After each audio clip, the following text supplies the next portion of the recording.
Bali ganito yung nakita ko kasi sa ano nyo, sa page nyo. Page ba na Facebook? Ito? Ganyan? Oo. Kaya naman boss? Okay. Guys, tignan nyo yung tindig ng ating motor. So racing seat ang sagot sa masakit na puwet.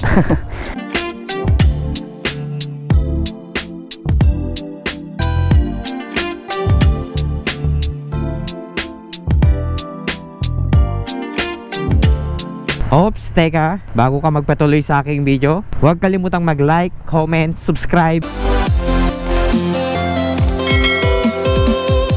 Hi guys, another day, another video ulit tayo. So gamit natin yung ating Honda Click. So guys, naka-pipe na tayo. Oh, di ba angas? Stock pipe lang to guys. So bali tinanggal natin yung takip nito para magmukhang parang ano siya, silent killer. Ayan o. Pero stock pa rin yan, hindi pa natin pinapakalkal o pinapalitan. So ngayong araw guys, pupunta tayo ng Jocares Upholstery dito sa Kawayan, Isabela. And ipapagawa natin yung ating upuan. Masyado siyang madulas. Kapag ka nagbe-brake tayo, nakakarating tayo hanggang dito.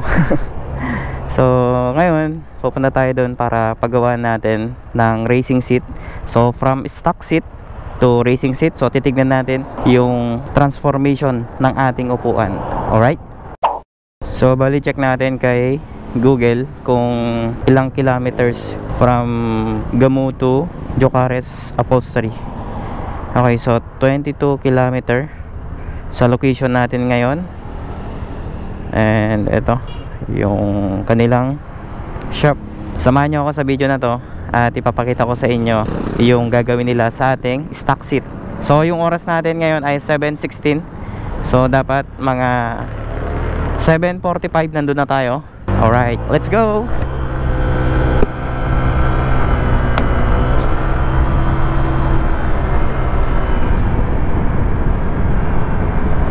Nandito pala tayo ngayon sa Gamu, Isabela.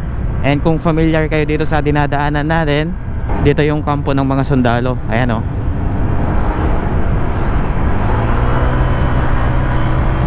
Malapit lang naman yung Kawayan dito sa amin, kaya ilang oras lang nandun na tayo. Naririnig nyo guys yung hiyaw ng ating motor.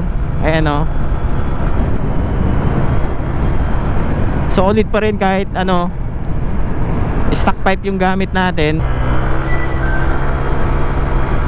Hindi pa rin ako makapag-decide until now kung anong pipe yung ilalagay natin dito sa ating motor. Pero yun nga, kapag magpapalit tayo ng pipe, dapat yung pasok sa decibel meter ng LTO para wala tayong magiging problema. May hinahanap na tayong pipe na sun killer, kaso nga lang naging problema, naubusan ng stock.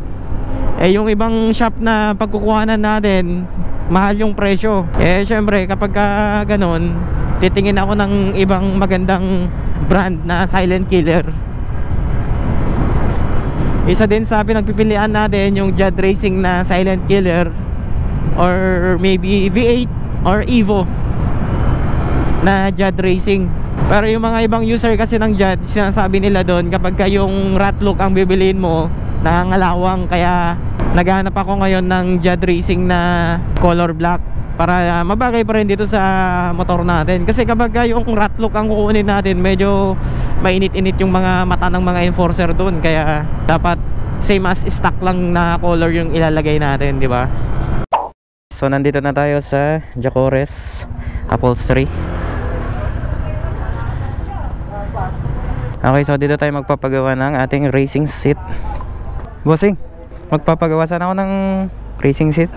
Ganito sana yung ipapagawa ko na ano, design.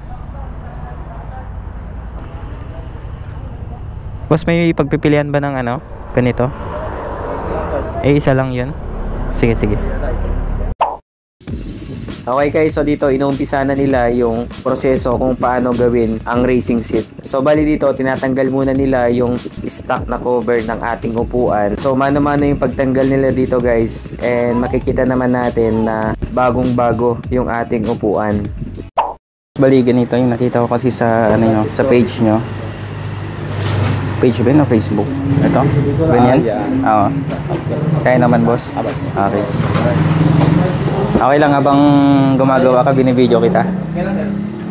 Okay, so bali nagpaalam tayo sa kanya kung pwede tayo mag-record habang ginagawa niya yung ating upuan at pumayag naman siya. So unang-una ginagawa nila, hinulma nila yung mismong upuan. So kung makikita nyo talagang pulido yung pagkakakuskus nila. So bawat kasulok-sulukan yan, may kanya-kanyang sukat at siya lang yung nakakalam dyan. Matagal na silang gumagawa ng racing seat. Madami na rin silang mga naging customer galing sa mga iba't ibang lugar. So from Tuguegarao City, to Gamu to Kawayan, ganun kalayo yung nabiyahe natin. So kapag mayroon kayong time, pwede kayo mag-visit dyan and mag-inquire sa Facebook muna nila kung meron kayong gustong ipagawa na upuan or kahit anong klaseng upuan kayang-kaya nilang gawin. And mura lang guys sa kanila, 500 pesos yung pagpapagawa. Kaysa naman bumili pa kayo ng racing seat, pwede naman i-customize yung stock seat nyo. So from stock seat to racing seat is equal to racing.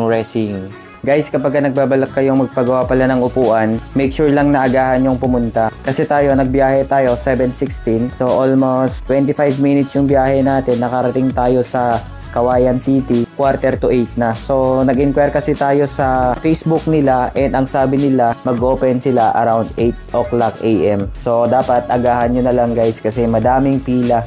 Pinipilahan talaga yung Jocares Upholstery. Madaming dumadayo dito guys sa upholstery na to. So makikita natin dito, pila-pila talaga yung nagpapagawa. Karamihan mga estudyante, nagpapatabas ng upuan. Yung iba naman nagpapa-customize ng racing seat.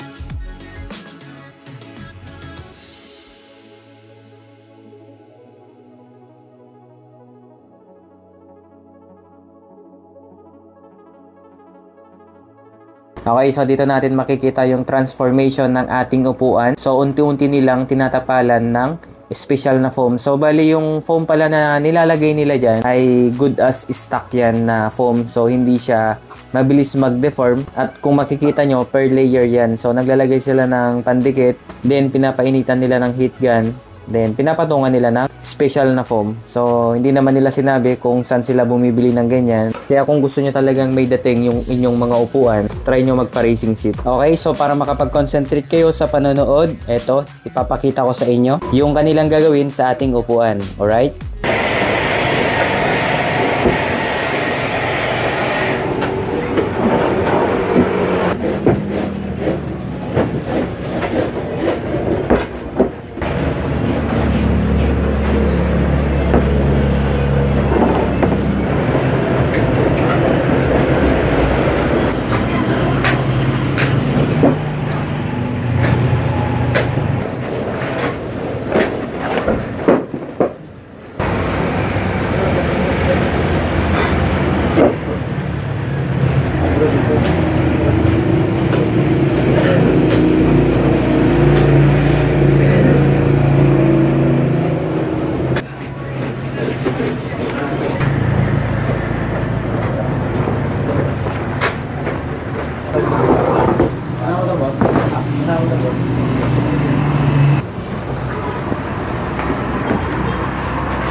Okay na, boss.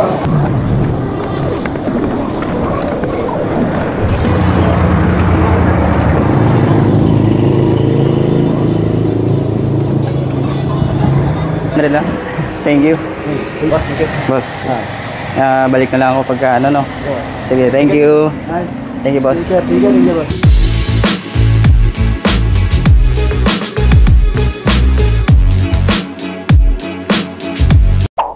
Okay. Okay guys, natapos na tayo. At eto, unang upo. Okay siya. Yun nga lang, yung upuan natin medyo mas lumiit siya compare dun sa stock na upuan natin. Bali yung oras natin ay 10:54, magka alas 11 na. At kapag balak nyo dun magpa racing seat, dapat agahan nyo. Maaga na tayo kanina, pero tignan nyo, madami pang nakapila talaga. So hindi na tayo nag-interview pa dun sa ating pinagpagawaan, kasi syempre madaming nakapila, nakakaya naman dun sa mga susunod pa. Ayaw ko ding may storbo yung gagawa, kaya nirecord na lang natin para makita nyo din kung paano nila ginawa. And in fairness para tayong nakaupo sa NMAX dahil dun sa nilagay nilang umbok dito sa harapan, kaya ayan hindi na tayo mangangawit dito.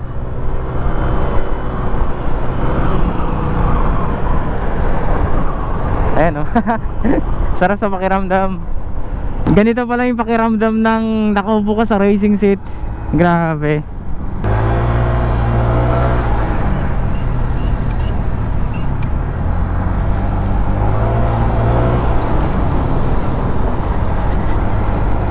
Guys, sinulit ko ha, dito nga pala tayo nagpagawa sa may Kawayan, dito sa may Jocares Upholstery. So search nyo na lang sa Google Maps para makita nyo kung saang banda yung pupuntahan nyo. Kapag taga rito kayo sa Kawayan or Ilagan, Gamu, Nagilian, malapit lang sa inyo to guys, mapupuntahan nyo to kahit anong oras. Pero yun lang, kapag pupunta kayo dapat maglaan kayo ng oras nyo talaga. Kapag malate kayong pumunta, good luck sa inyo. Pwede naman kayong humiram ng mga upuan nila. Like for example, if gusto nyong magala muna, may pupuntahan kayo, pwede nyong iiwan yung upuan nyo doon. Tapos ask nyo if meron silang bakanteng upuan na pwede nyong isalpak muna sa inyong motor para meron kayong magamit. Yung mga nakikita nyo doon na nagpapagawa, galing pa sila ng ibang lugar, pero karamihan na mga estudyante yung mga nandun. So yung mga iba naka-uniform pa.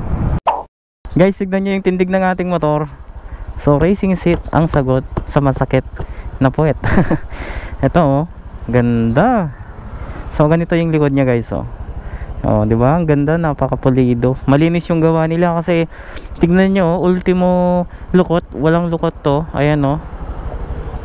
Tapos dito, meron siyang tahi dito na part. Ayan. So hindi nila binuo na ganun. Buti na lang hindi na nila nilagyan ng tahi dito kasi akala ko kung lalagyan pa nila. Mas maganda kasi yung diretso na ganito, yung walang tahi, kasi kahit pang matagalan or daily use, ayan sa paggamit, hindi mapupunit yan. Ipaparamdam ko naman sa inyo yung feeling ng nakaupo sa racing seat. Kasi kanina medyo sobrang init kasi doon kanina guys, kaya medyo hindi tayo nakapagsalita ng mabuti. So ito, ipaparamdam ko sa inyo. So kapag kaupo ka sa stock seat, hindi mo mararamdaman na komportable ka. So matigas, and kapag nalubak ka, masakit sa puwet. So ito, nagdagdag sila ng foam dito, tapos dito medyo tinubasan nila ng konti, kaya kapag uupo tayo, ayan, wow, damang-dama mo yung lambot ng upuan, saktong-sakto. Maganda guys kapag nakaupo kayo sa ganitong upuan, tapos ilalagay nyo yung paa nyo dito sa mismong apakan ng OBR. Eto, parang pro racer na talaga yung datingan mo. Tapos yung driving position mo medyo mas relax na. Ayan o. Kasi dati nung stock seat tayo, nagpapaharap tayo dito. Nauupuan natin to oh. Ayan o. Buti na lang tinapalan pa nila to.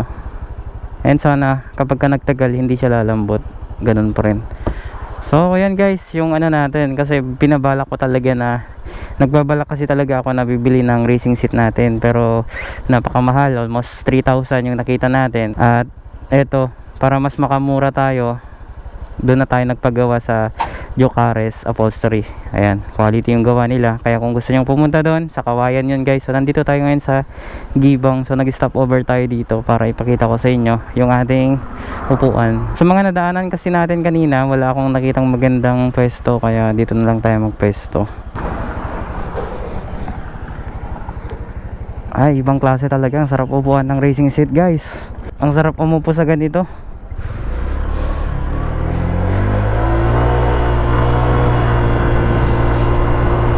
Ito, paparamdam ko sa inyo guys yung upuan natin. Kapag nadaan tayo dito sa medyo malubak, ayan o, hindi na masakit sa puwet. Yung pala natin, stock seat natin, meron siyang supot sa loob. Tinanggal nila yung yung supot na yon kasi syempre napunit na. Naglagay ulit sila ng bagong plastic. Kaya no worries pa rin kahit mabasa or kahit maarawan. Waterproof, hindi mapapasukan yung ating foam.